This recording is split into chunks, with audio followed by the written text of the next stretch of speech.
Monday Night Raw Hot Takes, where I take your thoughts, your opinions, your hot takes from the previous episode of Monday Night Raw, Smackdown, and or PLEs. Hope we got some hot takes because it is cold, cold, cold. My house is like 60 degrees right now. I'm trying to keep the heat off though because I'm poor.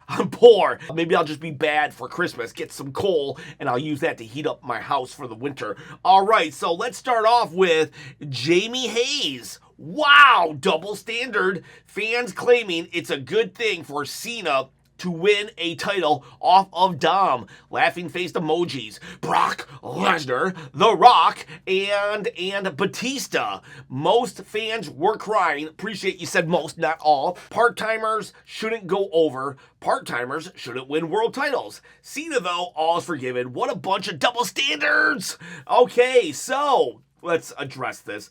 I'm going to say on some levels you are right. Like on some levels you are just right. But I'm going to say it just feels right at the same time. Let's address your actual comment though. Let's see. Batista. I think Batista was just a case of the wrong timing. I don't think it had anything to do with Batista going off to Hollywood, being a part-timer, is why people booed the guy. I really don't. Because when Batista won the Royal Rumble, it was when the Yes movement was going on. It was the start, or kind of everybody had wanted Daniel Bryan's, and the fans were hijacking the crowd. They booed Rey Mysterio when he came out at 30 because he wasn't Daniel Bryan. So Batista, I really don't think it was because he was a part-timer. The Rock, you know, honestly, The Rock, the reason why he was like, people didn't want The Rock to win the title is because he was gone for like 10 years and we knew he was leaving again. So it was a little different with The Rock. If The Rock had like always stayed within the world of wrestling, like come back every year like John Cena did, then I don't think people would have been so against The Rock winning. Plus, it was coming off the Summer of Punk, and CM Punk had risen to crazy levels of stardom as well, and it seemed like, oh, here comes The Rock to just take that away. But again, The Rock was gone for 10 years. And Brock Lesnar, I think we can all say, like we never know anybody's heart, and I'm not saying Brock Lesnar hates the business, but I am going to say that I think that we all know that the love that John Cena has for the business is way more than Brock Lesnar's. John Cena is a guy during his part-time schedule, like, I forget what year it was, but he literally had like 2 months off, so he came and did house shows. He came and did house shows for WWE, not TV, only house shows. And why? Because he loves the business. I don't ever see Brock Lesnar coming to do just house shows. But that said, you are right. He did take the title off of Dirty Dom. Dirty Dom, who is a full-timer. I believe that Dirty Dom deserved a better storyline. I think we could have had 2 or 3 week build for this to happen, even if it was just Dom calling out John Cena on the microphone for the last 3 weeks. But I'm going to be honest with you. I'm okay with him winning this title. Now, you did say world title, and this is the Intercontinental title, so maybe that plays into it, but not for me. Honest to God, if John Cena, I'm being fully transparent here, if John Cena had won the Undisputed title from Cody Rhodes, I would have been ecstatic with that. If he had won from CM Punk, I would have been ecstatic with that. Oh, well, those guys are over 40. No, it doesn't matter who it would have been. If he had won the women's world title from Stephanie Fakir last night, I would have been like, yes, way to go, John, no matter what. So if you want to call me a hypocrite, you're more than welcome to, because on just a factual statement, I think you're more right than wrong. But yeah, you know what? I'm okay with this part-timer winning a title from Dirty Dom this one time because it's John freaking Cena. We screwed up the retirement tour, and now he's a Grand Slam champion. It could have been better. We could have got storylines, and yeah, it sucks for Dom. I think I'm sure Dominik Mysterio, the person, loved it, but like on just a very kayfabe level, I understand where you're coming from, but it just felt right. I know Triple H loves his moments. I'm going to give him a pass on this one because maybe this was a gut reaction, because my gut reaction is this feels right. A lot of times I would be on the same page with you. I'd be like, I don't know about this. Like for instance, John Cena, I feel, should lose his last match. His last match, I think John Cena should lose. I don't care who it's to.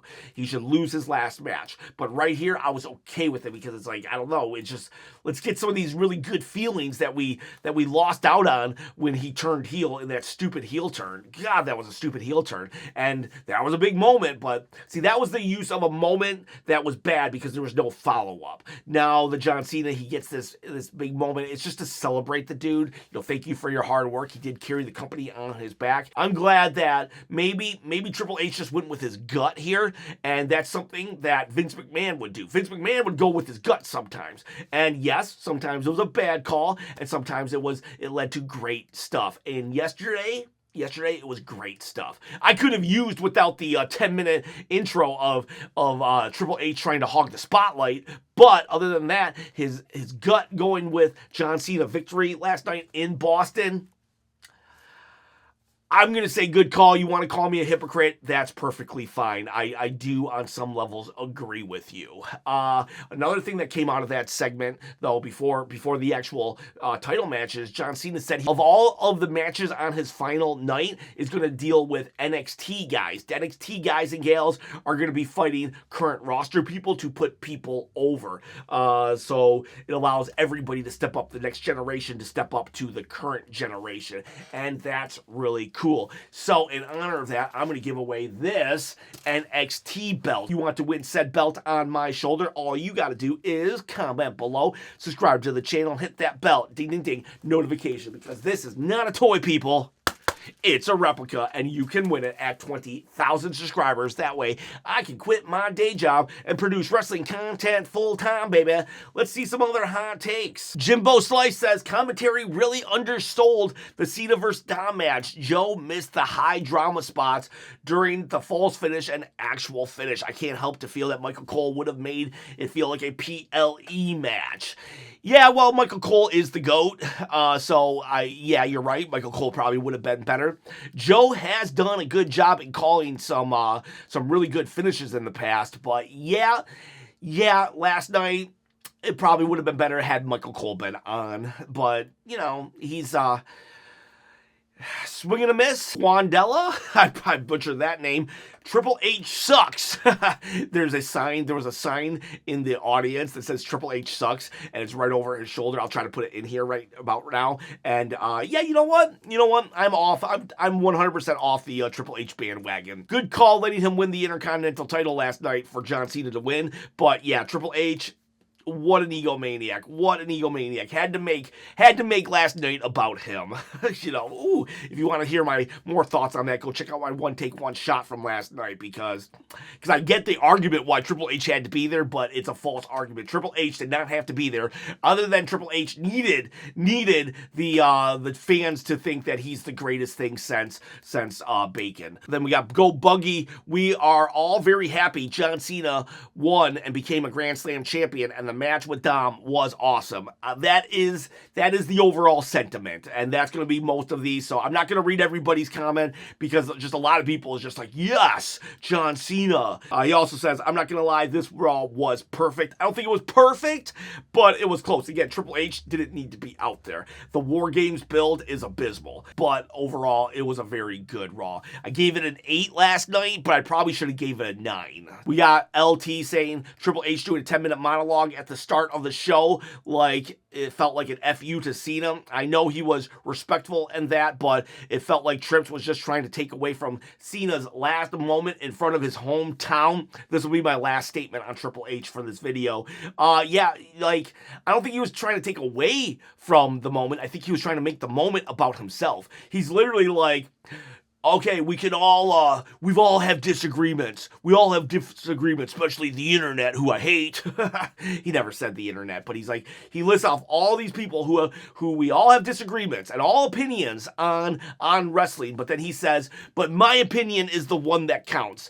I've been a fan, I've been a wrestler, I've been this, I've been that, I'm the head booker, I'm the only opinion that matters. So when I say that John Cena's the best, well, then you know that that's the correct opinion. That's basically what he said last night, so. Oh, Triple H, I loved you pre WrestleMania 40. What happened, dude? What happened? The stock prices got too good, and now it's like whatever Big Daddy TKO wants. That's right. That's right.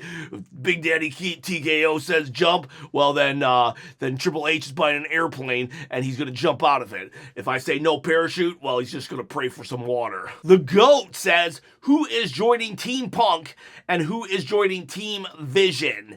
I think it was LT that said this last night, and I think it's going to be, I bet we get Brock Lesnar on Team Vision, and then we get John Cena on Team Punk. I think that's the play. I hear rumor it might be Roman, though, and Roman, Brock Lesnar, that works also. So I think those are your options. Because they have zero build, I think they have to go for name value here.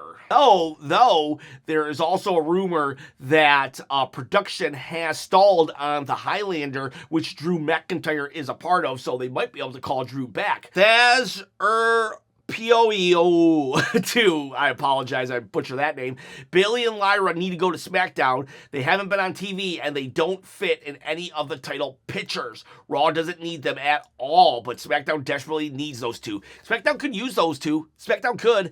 And honestly, Jade versus Bayley. But Bayley's an all-timer, but I would like for some good challengers for Jade to win against. Trade Julia. Trade Julia for those two. Julia can then go have a program with Stephanie Fakir after her current program with Nikki Bella. Skywalker says, opening and closing matches should have been swapped. The episode as a whole suffered from Cena and Dom's banger. Too early of a peak left the whole crowd feeling the whole show feeling like a letdown.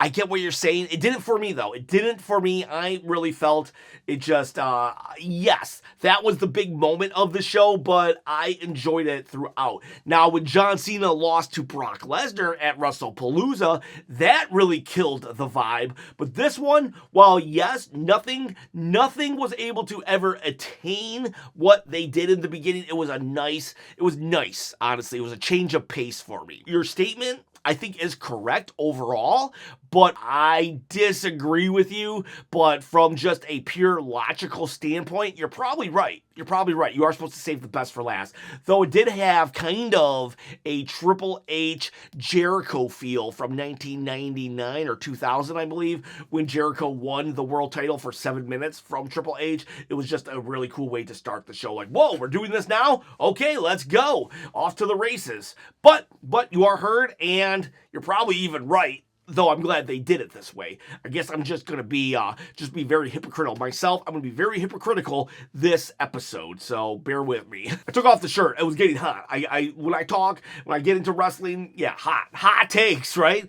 We got Tiz Mickey saying, Lash Legend just joining the main roster and being in a War Games match with talent against talent like Alexa, Rhea, Io, Charlotte, and in the same team as Nia and Asuka is insane. WWE must really see a star in her. I hope so.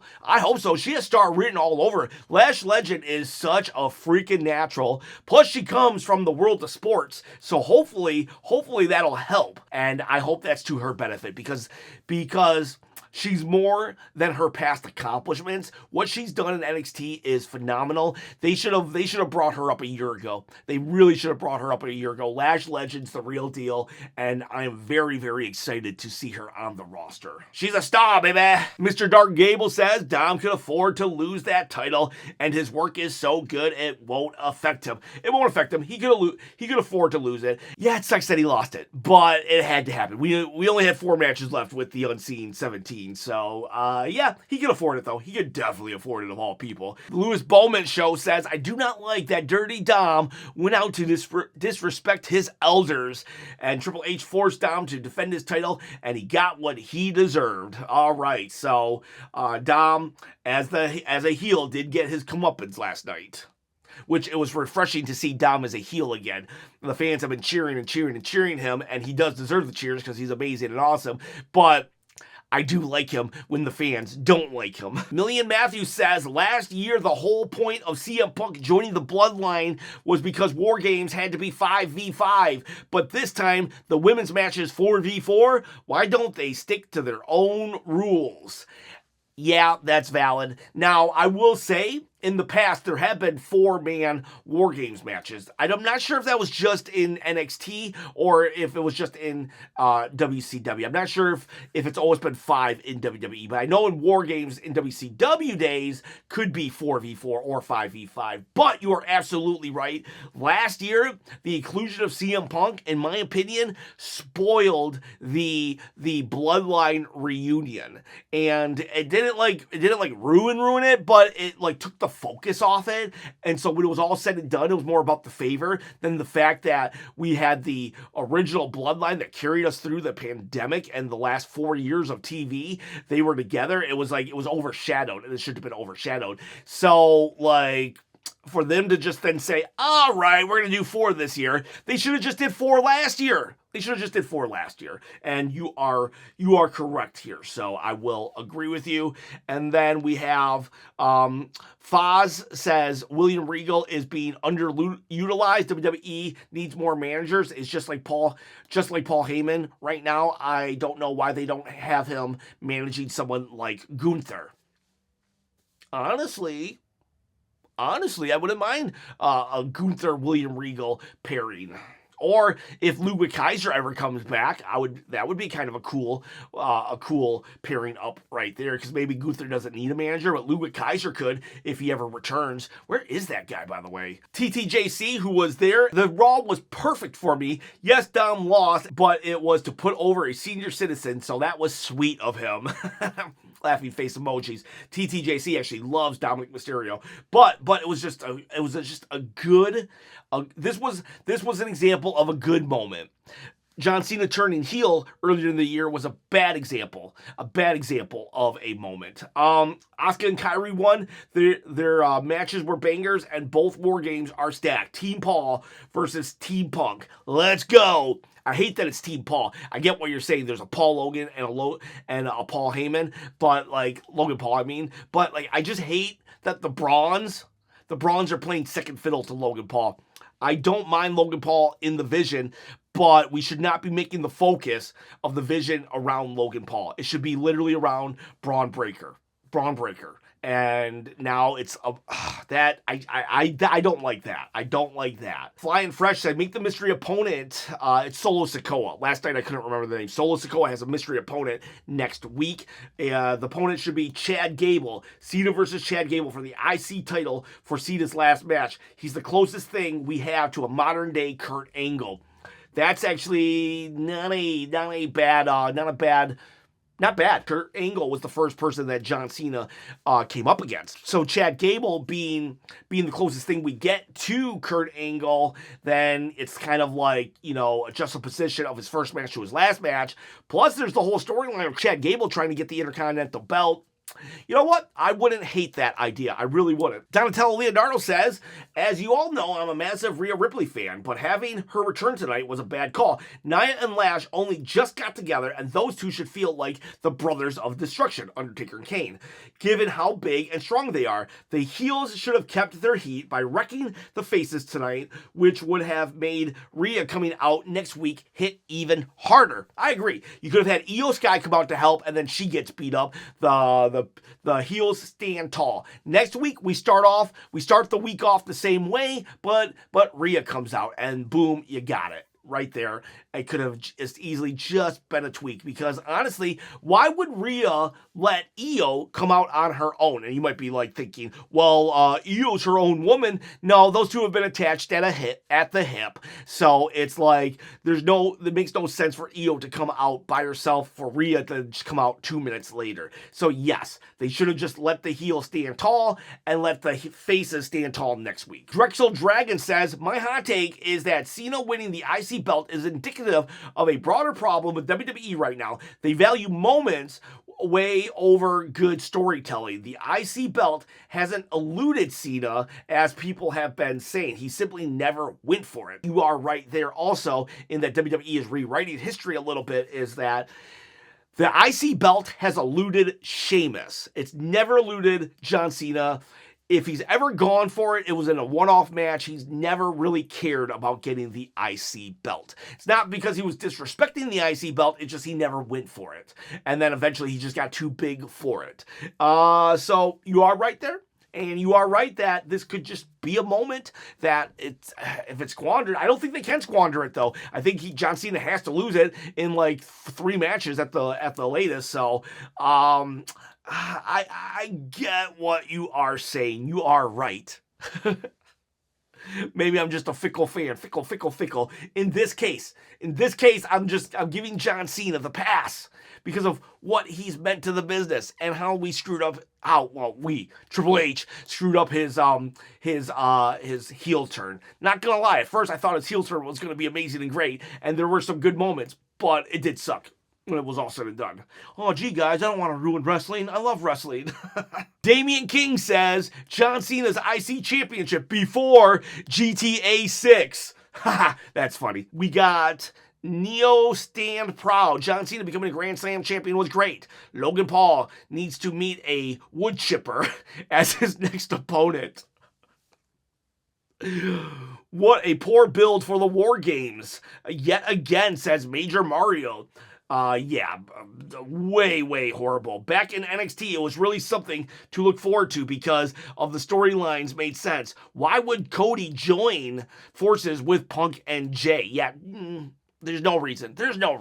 And yeah, they're friends in the past. Okay, give me a break. Like, now Cody decides I'm gonna help them. What about the other opportunities? For the entire, ever since WrestleMania, they've been getting, every Raw ended with the Vision just beating people up. So why all of a sudden now is Cody getting involved? You're right, back in the NXT days, it was better. I think Triple H was a better booker in NXT because he was new and fresh and he had all these ideas. But, when he finally got to the helm of WWE, I think he ran out of all of his ideas. I think most of them were good. Most of his good ideas were in NXT. I'm sure he has a couple left in him, but yeah, I think he's just maybe he spent as a booker all of his ideas he used on Tommaso Ciampa and Johnny Gargano. We have Roger Murray say Z sleepy face emoji. I guess he didn't like Raw. I liked it. I loved it. That was a good Raw to me. Hank says Nikki Bella is about to remind the world why she's the greatest heel of all time. I don't know if she's the greatest heel of all time, but she is a very good heel. Very good heel. One of my favorite lines of all time. To her twin sister, you should have died in the womb. I kind of wish I had a twin so I could break that out whenever I was mad at them. FMJ says it's kind of depressing how good Raw is compared to SmackDown. It just goes to show how much they care about Netflix and how little they care about the USA Network. I mean, SmackDown is on the Netflix throughout the entire world except for USA, but yeah, there's a clear difference on how much quality is in Raw as opposed to SmackDown. But I will say I did enjoy SmackDown last week, though most people didn't. I think I'm in the minority when it comes to people who actually enjoyed SmackDown last week. WTF Patch says, why is Cody in the Babyface War Game team? Couldn't we have built a team for him? There's no one on SmackDown for him to build a team with. I mean, SmackDown is depleted right now. Let him have a match. Let him have a match with Aleister Black or even Damian Priest on a giant PLE. Because then, if the main event is going to be the War Games match itself, you can get away with Cody facing some person who's like a high mid-carder as a championship match, and because then Cody's not going to lose here, but it doesn't matter because we're more interested in that War Games match. But that elevates the mid-carder guy, to be seen as somebody who can mix it up with the champion. The Absolute Advisor says, Survivor Series will not have any Cody defense. Saturday night main event is going to be in exhibition matches. After that, WrestleMania season starts. So we're walking in with Cody as champion again. Yes. And I think the matchup is going to be this. Look at the WrestleMania poster. Look at that promo they keep airing. It's going to be Cody versus Brock. It's going to be Roman versus Punk. Slight chance we get Cody versus Punk, Roman versus Brock. But yeah, that's your night one, night two. A combination of those 4 guys are going to be fighting each other. Carmichael says, Joe Test ruins every moment on the screen. I love that you hate Joe Test. I don't mind Joe Test. Sometimes he's great. Sometimes he's not as great as Michael Cole. Tonight he was not as great as Michael Cole, but I think I like him. But you know what? You don't like Joe? you don't like Joe. Killer Wolf says, I really like this Raw, but not a fan of the vision following Logan Paul. It makes Braun Breaker look weak, as he should be the leader, in my opinion. I agree. I absolutely agree. Like, Braun Breaker should not be like, I'll be second fiddle to Logan Paul. I don't mind Logan Paul in the vision, but Logan Paul should be second fiddle. Logan Paul should be there to learn from these guys. Logan Paul should be wanting Paul Heyman's help. He should be like, wow, Braun Breaker, you took out Seth Rollins. I need to learn from you. Wow, Bronson Reed, you beat the Tribal Chief Roman Reigns. I couldn't do that. I need to learn from you. But he's like the leader now, or he's the main spotlight. Braun Breaker's not going to say nothing. He's going to let just this YouTuber speak. Come on.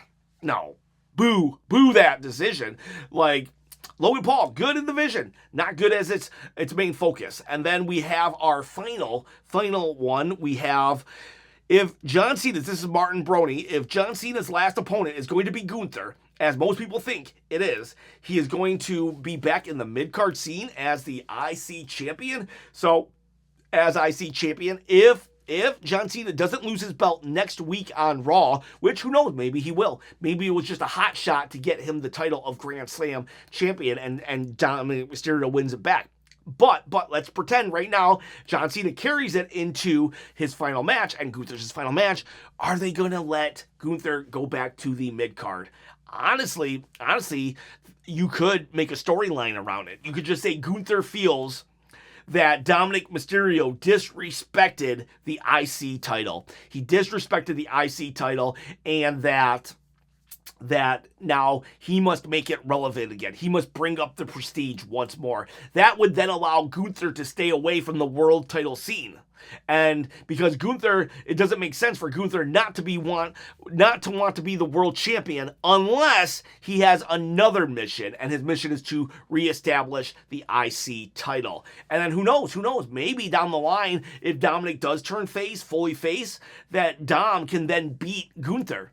And it could be like, oh, you thought that I disrespected the IC title? Well, wait till you see what I do with it this time round. So something like that. But yeah, Gunther winning the IC title is not as horrible as it sounds if we're going to try to keep him away from the main event scene, because then he at least has something to do and a reason why he's not going for said title, because Gunther is a main eventer. He is a main eventer. But I wouldn't mind if we just sent him to SmackDown and he went after the world title, the undisputed title. But again, we got to keep him away, because unfortunately,